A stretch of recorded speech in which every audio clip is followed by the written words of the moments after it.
Now, let's talk about our latest hotline documentary, Whispers in the Dark. Now, this is a piece on what could cause children as young as 7 years to contemplate suicide or even make attempt. My colleague of the health desk has put this together and looking at what children are even thinking. Dr. Ruth Owusu-Entry is president of Psychiatrists Association of Ghana.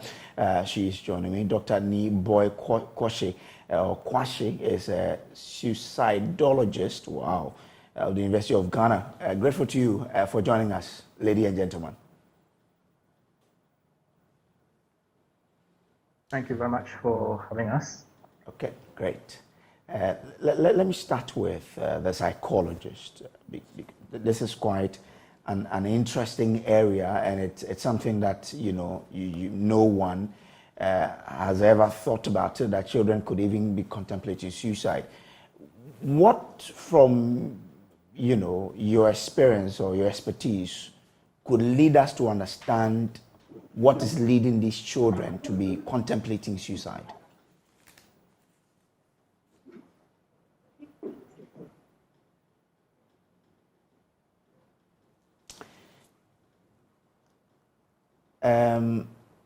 Doc, I wanted to find out from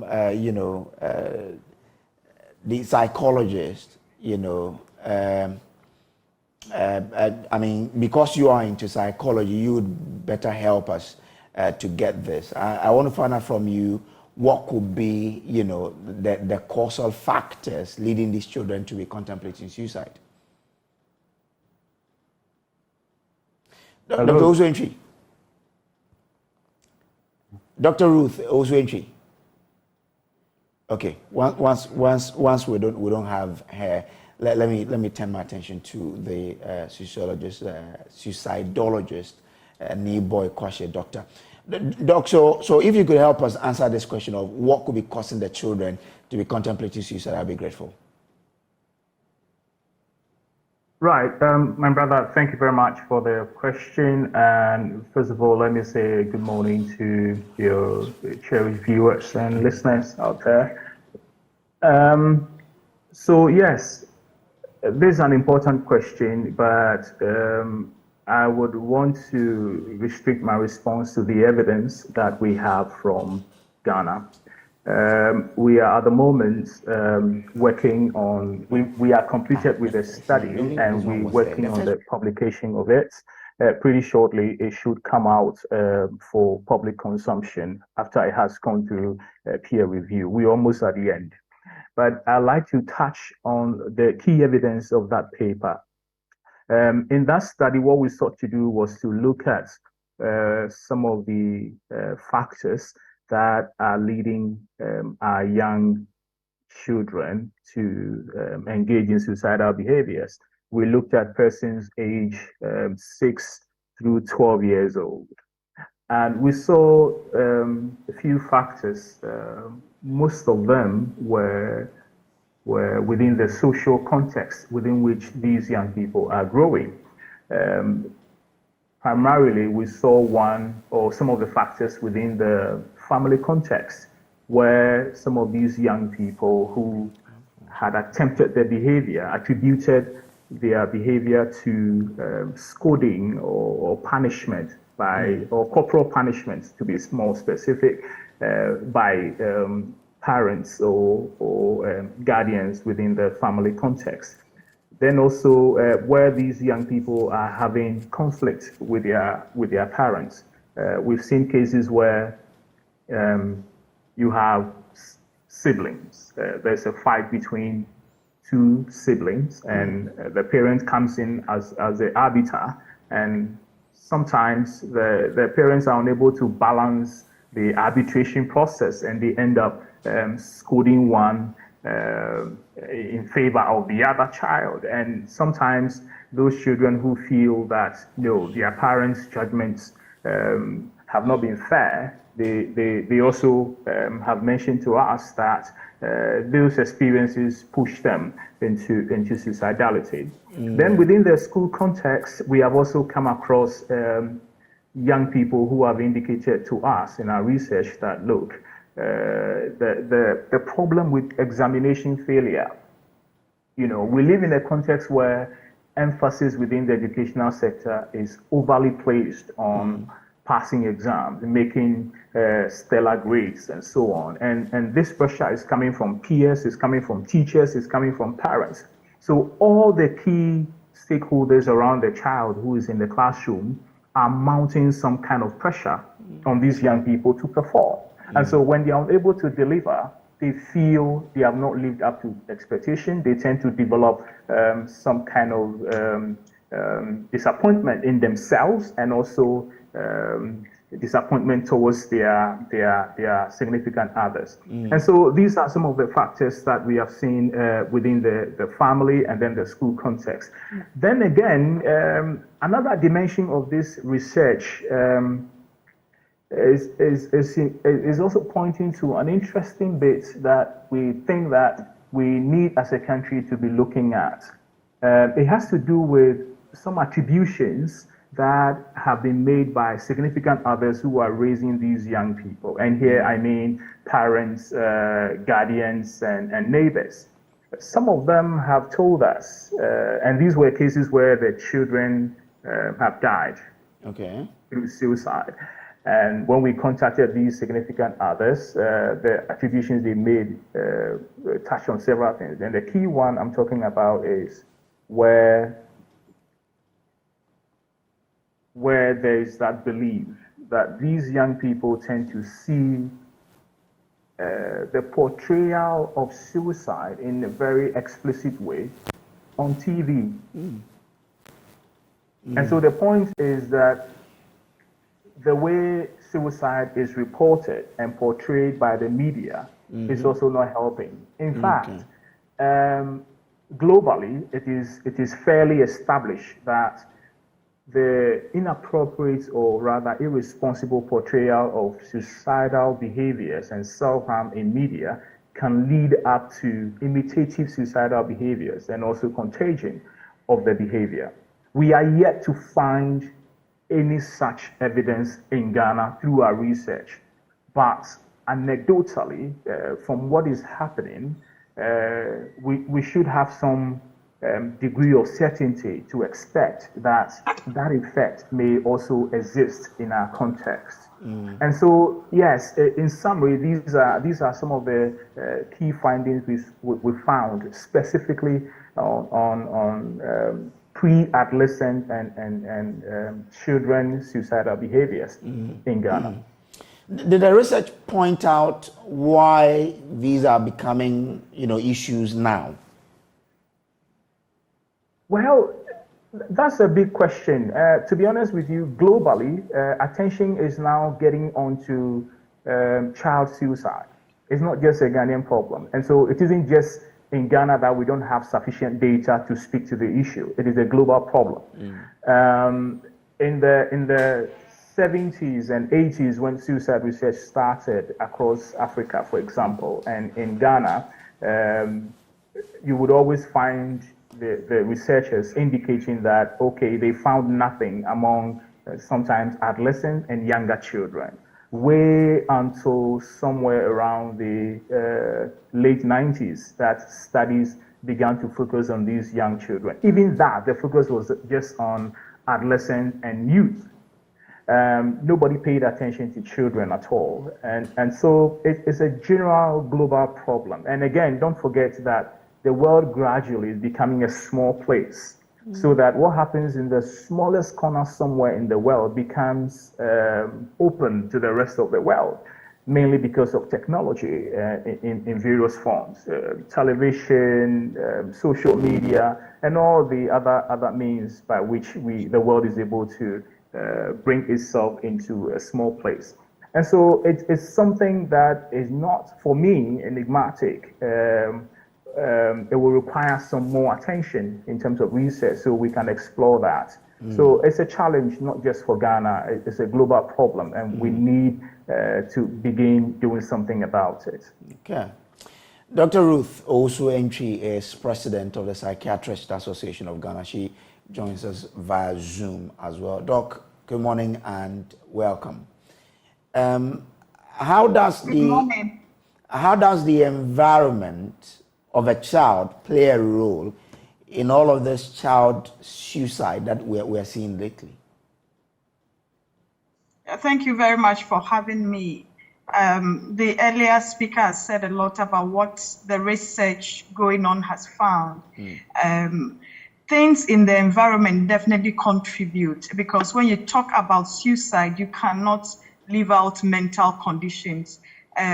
More than 95% of attempted suicide has been traced to untreated and an ongoing mental conditions. And when you talk about mental conditions or mental disorders, it's usually a combination of what goes on in the environment plus genetic predisposition. And so what exactly in the environment can contribute to the suicide attempts or suicide cases in children? What they see, children are very photographic. They learn from the things going on around people, older people, they imitate and all that. And so what is key for children, especially those of us in this part of the world, is the things we allow them to watch on the TV.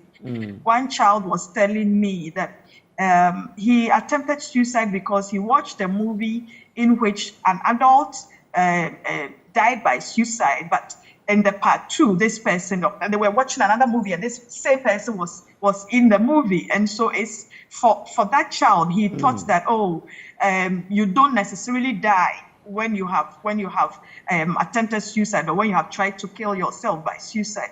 And these are children who are watching movies without parents guiding them and explaining things to them. They watch all sorts of cartoons that are not right for their age, or sometimes they do not even understand. We tend to believe that once it's cartoons, that is it. But then aside that, children also go through mental health challenges. So whatever affects the adult in the environment, if there is abuse, the child can get depressed and can start contemplating suicide. If there is bullying, the child can get depressed or can get anxious or can develop some psychotic disorder and start thinking about suicide. So these are some of the things in the environment of children and that can start them, that can lead them to start thinking about ending their lives through suicide. You mentioned that some of the victims that have, or the survivors that have spoken to you, mentioned or could be suffering from some mental issues. But how can we determine that a child is mentally unstable when probably there are no signs being exhibited? I have said this a couple of times that mental health, the area of mental health is still a lot of way to go. We are at a point in science that you cannot send someone to the lab and go and check for depression, so that you have 2 classes of depression or 3 classes of depression, or you go and do some CT scan.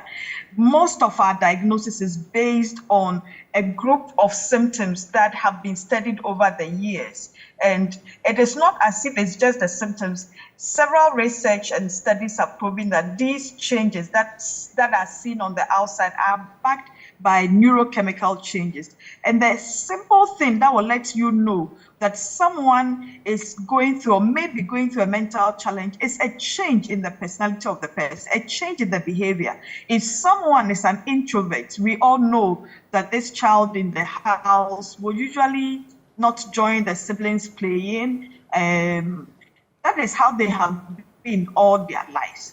And then all of a sudden, that child has become boisterous. He's fighting everybody. He's all over the place, jumping up and down, not sleeping. That is a change from who the person is. And that is one of the first signs we can use to pick a start of a mental illness. The converse is also true. A child who is outgoing, very friendly, all over the place all the time, and suddenly becomes reserved, suddenly will not play with the siblings, suddenly there is a drop in academics. These are all signs that there may be a mental disorder. So the change in the personality of a child is one of the things we can use to pick the start of a mental disorder. Sudden decline in academics is one of the things we can pick. And then a decline in developmental milestone. For instance, if a child who has attained dryness at night, they no longer have to wear diapers at night, so they're able to get up and go and pee and all that. And all of a sudden, they are bedwetting. You should quickly think that there is something wrong. It's one of the signs. You should not suddenly shout at that child that, oh, what is happening to you? That now you're always wetting your bed and all that. That is another sign that will let you know that this child may be going through a mental illness. And at that point, that child must get a full mental assessment. So the change is what should let the parent or the adult or the caregiver decide that I need to send this child for an assessment. And after the full assessment, if there is no problem, the experts will give you advice. But most of the time, these changes will point to a problem or a start of a mental disorder, and then help can be given. Let me bring in Dr. Nibo here. Doc, in terms of suicide, what are the triggers? What should a parent see to probably alert him or her that, no, my child could be getting closer to this point?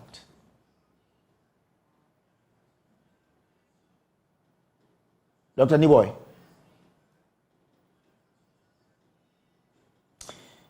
Okay, so hello. Doc, did you get my question? Yes. In terms of, I heard you. I think great. I was muted by the host. So right. So thanks a lot. For the question is about triggers of child suicide. Yeah. Is that correct? Okay. But before I get into response to that, let me make a quick submission in relation to the 95% statistics about suicide. So I think that it's important that we are careful about how we take down these statistics because it's important that we establish it clearly that suicidality in children and young people can be different from what happens in adults. So, for example, it is established that if we tend to look at child suicidality strictly within the domains of mental health disorders, we may have a problem. And the problem will be what we call medicalization. We'll end up presenting suicidality in these young children or people as though it were a medical condition. And so typically you hear people say that, well, he's depressed, she was depressed, and attempted suicide or died by suicide. Now, once we begin overly emphasizing these problems, what we are going to have is that the thinking will be, okay, so let's get some antidepressants, let's get some anti-anxiety medication for the people. Evidence shows that in adults, if you present antidepressants, it leads to some reduction in suicidal behaviors. But in adolescents and children, if you administer antidepressants and all of these other psychiatric medications, what we typically will see is an increase in suicidal behaviors. The point I'm making is that the evidence about the 95% statistics is fairly established in Western contexts. In our context, the triggers, the factors that precipitate suicidal behaviors are largely existential in nature. The everyday existential problems, the everyday relationship problems within the family context, within the school context. You'll be amazed that here in Ghana and for that matter, Africa, that simple problem of food insecurity, a child going hungry in a day can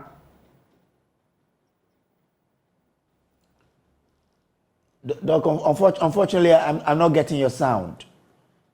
Dr. Niboy, check your sound for me. Unfortunately, all of a sudden I'm not getting the sound there, but you're making a very fantastic point about force security. The relationship within our Go back to where you said food security is even a factor for a child to commit suicide. Right. So I was just saying that the issue of suicide is largely context and culture driven. And so we want to be careful not to push suicidality or suicidal behavior into the context of pathologizing or medicalization. It is not a medical problem. It is a behavior that has a history and a logic behind it. And so I was trying to say that certain causes or precipitants of suicidal behavior that have been found in Western contexts are not necessarily precipitants in our context. Okay. So, for example, in our context, Ghana and generally within sub-Saharan Africa, among adolescents and other young population, hunger, going without food for some hours in the day or for a whole day, can make a child have suicidal thoughts. But this is not there in the West. And so it's important that we discuss these issues within the context in which we live. Okay. I'm saying this because there are times we listen to various media platforms, some of the things that are written there, the people you invite and so on. And myself and Dr. Entry and so on, some of us are really concerned about how people they just come and pour things that are established in the West that do not necessarily apply to our context. For us to make any meaningful inroads towards preventing suicide among any age population, we need to be sure that it is within the context of our country. Okay. So yes, the triggers and the risk factors can be sometimes a bit blurry. And I think that Dr. Entry did a good job by touching on some of the many factors that caregivers and significant other adults must be looking out for. I think that sometimes as parents and caregivers, we tend to be continuing setting traditional ways of raising children, which we did not even find helpful. So, for example, when we were growing up, our parents lashed us, they flogged us. We didn't enjoy it as children, but today we are adults, and some of us are passing that behavior onto our children. We are flogging them, we are caning them. Some of us are still adherent or religiously adherent to the belief that children must be seen and not heard. Well, Doc, I'm not saying it is good, but when you were flogged, you didn't contemplate suicide. But so why are they contemplating suicide when they are flogged? Well, the world has changed. In my time, there was no social media. Okay. To watch television, you would go and stand behind the window of Papa Kwame in the evening, and he will open his window. The television is black and white. Today, it is not like that. And so the world has become a small place. You know, I was telling somebody that I heard photosynthesis for the first time when I was in junior high school. Today, a child in class 1 knows what photosynthesis is. You know, and so we have to get much more closer to our children, allow our children to be part of our world as adults, so we can have conversation with them, open conversation. Let's be careful not to engage in helicopter parenting. Many of our young people now, not just in primary or junior high school, but also in the university, are having problem with how some parents overly monitor them. You know, the next few minutes you call them, where are you? Are you coming? You know, all of monitoring is good, but it must be done in a balanced and supportive ways.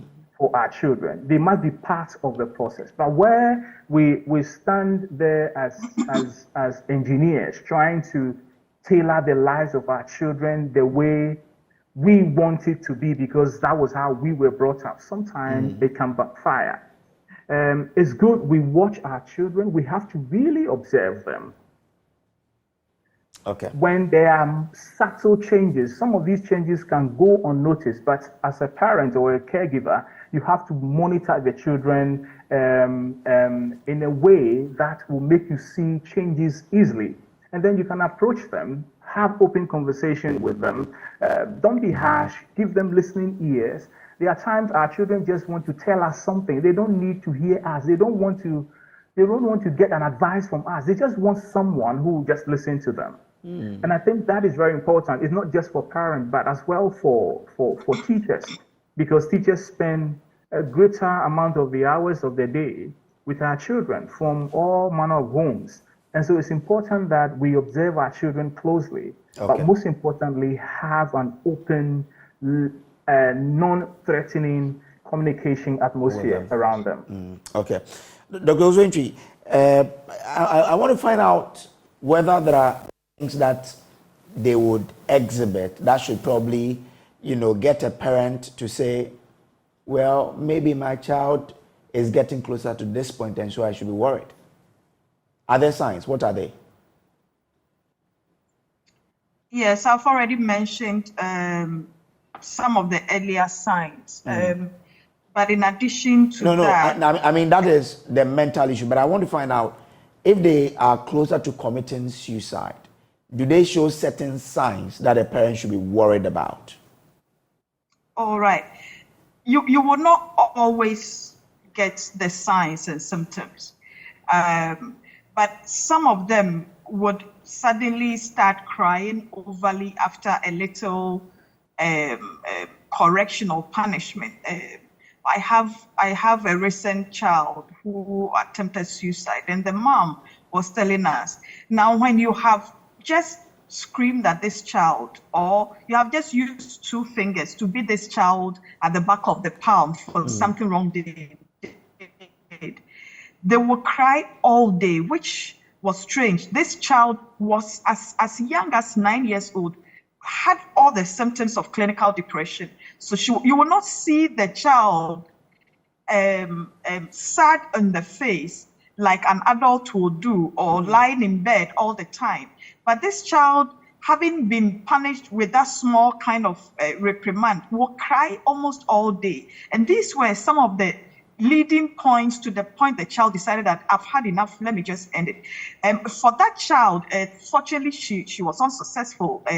We had opportunity to take her through treatment, but she didn't have to start with medications. And so we don't use medications all the time for children with mental challenges. And there are other things I've talked about, and when the child would socially isolate themselves. So they give complaints that, Mommy, I don't want to go to school because I have a headache, or because of a flimsy excuse.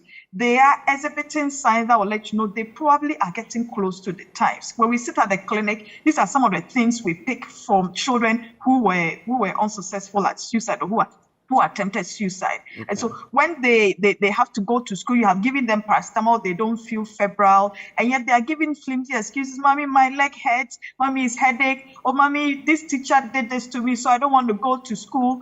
And they want to isolate themselves and probably get the chance to get everybody out of the way. We see in this documentary, this child's mother constantly asking him to come inside and sleep. And the child says, I'll stay on the veranda. He wanted an opportunity to get everybody out of the way. And so some of these subtle changes should quickly click, that especially in a child whose personality and behavior has changed over the days, even if they have not had an assessment, should quickly click that they may have something up their sleeve. Don't give them a chance to be alone, or don't give the chance to get everybody out of their way, because that is the chance they are waiting to be able to actually do the act of taking their lives.